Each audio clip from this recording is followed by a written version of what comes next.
Les feux de la Seconde Guerre mondiale s'étaient enfin éteints.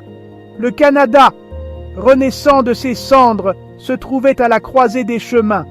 La nation était aux prises avec sa nouvelle identité, cherchant à définir sa place sur la scène mondiale. La guerre avait stimulé la croissance industrielle, mais elle avait aussi révélé des disparités sociales et économiques. Un malaise collectif imprégnait la psyché canadienne, un désir ardent de stabilité et une quête de sens dans un monde irrévocablement transformé. Le gouvernement canadien, désireux d'assurer sa place dans l'ordre d'après-guerre, a forgé de nouvelles alliances et embrassé les progrès technologiques. Cependant, sous ce vernis de progrès, se cachait une opération clandestine, un témoignage effrayant des compromis éthiques faits au nom de la sécurité nationale. C'était l'ère de MK-Ultra, un programme top secret de la CIA qui allait à jamais entacher les annales de l'histoire et laisser une marque indélébile sur la vie d'innombrables Canadiens sans méfiance. Au Canada, la province de Québec se distinguait comme une entité distincte, un havre culturel et linguistique farouchement attaché à son patrimoine. Les années d'après-guerre ont vu une montée du nationalisme québécois, un désir d'autodétermination qui a alimenté des réformes sociales et politiques. Cette identité distincte, conjuguée à son importance stratégique, a fait du Québec une cible de choix pour les opérations secrètes de la guerre froide.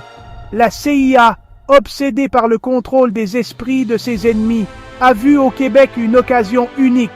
Une population linguistiquement et culturellement différente du reste de l'Amérique du Nord offrait un environnement contrôlé pour l'expérimentation, un endroit où les limites de la résilience humaine pouvaient être testées sans attirer l'attention.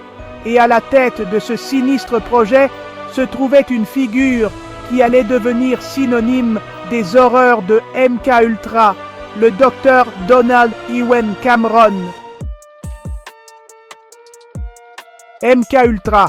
La simple mention de ce nom fait froid dans le dos à ceux qui connaissent son sinistre héritage.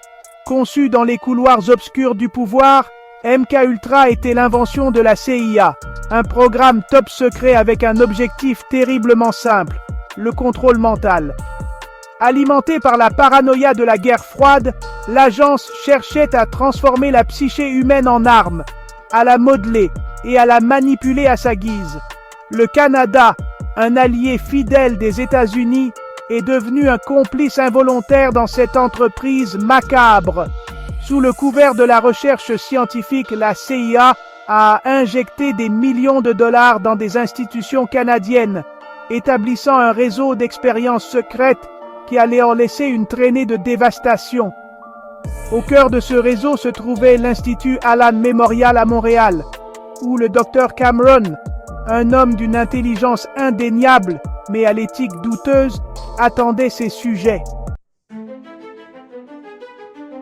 Dr Donald Ewen Cameron, un nom gravé dans l'infamie. Psychiatre de renom, la réputation de Cameron le précédait. Né en Écosse, il avait gravi les échelons du monde universitaire, son intelligence incontestable, son ambition sans bornes. Pourtant, sous ce vernis de respectabilité se cachait une part d'ombre, une fascination pour les profondeurs de l'esprit humain et le potentiel de manipulation qui allait finalement le consumer. Cameron croyait que l'esprit humain, tel une page blanche, pouvait être effacé, purgé de ses imperfections et reconstruit à neuf. Ces théories, radicales et non testées, ont trouvé un terrain fertile dans l'esprit de ces agents de liaison de la CIA, qui n'étaient que trop désireux d'exploiter son expertise à leurs propres fins néfastes. Cameron, aveuglé par l'ambition et séduit par la promesse d'un financement illimité, s'est embarqué dans un voyage dans les recoins les plus sombres de la psyché humaine. Un voyage dont beaucoup de ses patients ne reviendraient jamais vraiment. Les méthodes employées par le docteur Cameron à l'Institut Allan Memorial étaient aussi variées que barbares. Sous prétexte de traiter la schizophrénie et d'autres maladies mentales, il a soumis ses patients à une batterie de traitements expérimentaux, chacun plus déshumanisant que le précédent. Il ne s'agissait pas d'actes de guérison, mais plutôt d'agression contre le cœur même de la conscience humaine. L'arsenal de torture psychologique de Cameron comprenait le psychic driving, une technique conçue pour briser le sens de soi du patient par la répétition audio incessante. Il a utilisé des comas induits par la drogue, plongeant ses victimes dans un abîme chimique où elles étaient à la merci de tous ses caprices.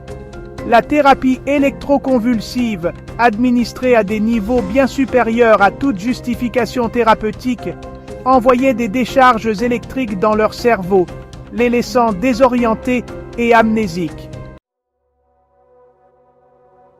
MKUltra, fidèle à son nom, opérait sous un voile de secret si épais qu'il faudrait des décennies pour que l'étendue de ses horreurs soit révélée au grand jour. La CIA, maître de la tromperie, a déployé des efforts extraordinaires pour dissimuler son implication, détruisant des documents et faisant taire des témoins. Le Canada, complice de cette conspiration du silence, a fermé les yeux sur les atrocités commises sur son propre sol. Le financement des expériences de Cameron passait par un réseau labyrinthique d'organisations de façade et de sociétés fictives masquant ses véritables origines. Les patients de l'Institut Allen Memorial, dont beaucoup étaient admis pour des affections relativement mineures, ignoraient souvent qu'ils étaient les sujets d'une expérience clandestine, leur consentement étant obtenu par la coercition ou la tromperie pure et simple. Le bilan humain de MKUltra est incommensurable. Les victimes, dépouillées de leurs souvenirs, leur identité brisée, sont sorties de l'Institut Allen Memorial comme de simples ombres d'elles-mêmes. Beaucoup ont lutté pour rassembler les fragments de leur passé, hantés par des trous de mémoire et des peurs inexplicables. Le traumatisme qu'elles ont subi les a laissées marquées émotionnellement. Leur vie a jamais changé par leur épreuve. Certaines victimes, incapables de faire face aux tourments psychologiques, ont succombé au désespoir, leur vie écourtée par le suicide ou une overdose. D'autres, leur esprit irrémédiablement endommagé, ont croupi dans des institutions, leur sort ignoré par le gouvernement même qui les avait trahis. L'héritage de MKUltra est un rappel effrayant de l'impact dévastateur d'un pouvoir incontrôlé et du coût humain du sacrifice de l'éthique dans la poursuite de fins douteuses. Les expériences MKUltra soulèvent de profondes questions éthiques qui continuent de résonner aujourd'hui. Au fond, le programme représentait une violation flagrante des droits de la personne, une trahison des principes fondamentaux de l'autonomie et du consentement éclairé.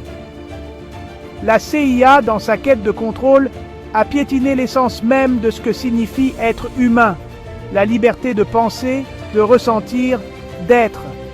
MKUltra nous a forcés à affronter le côté obscur du progrès scientifique. Il a démontré que la connaissance, dissociée des considérations éthiques, peut être une arme dangereuse, capable d'infliger des souffrances inimaginables.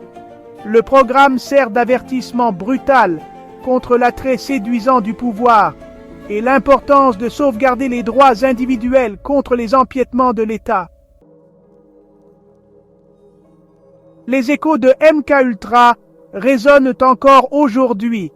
Bien que le programme lui-même ait été officiellement terminé au début des années 1970, son héritage continue de nous hanter. Le spectre du contrôle mental, autrefois confiné au domaine de la science-fiction, a pris une dimension effrayante dans le monde réel, à l'ère du capitalisme de surveillance où nos pensées et nos désirs sont constamment surveillés et manipulés. Les leçons de MKUltra sont plus pertinentes que jamais. MKUltra nous rappelle que la poursuite du savoir et de la sécurité ne doit jamais se faire au détriment de la dignité humaine. Il nous oblige à rester vigilants, à remettre en question l'autorité et à résister à toute tentative de contrôler ou de manipuler nos esprits. Car selon les mots de George Orwell, il n'y a rien de plus important que la préservation de l'individu humain, avec son esprit individuel et sa volonté individuelle.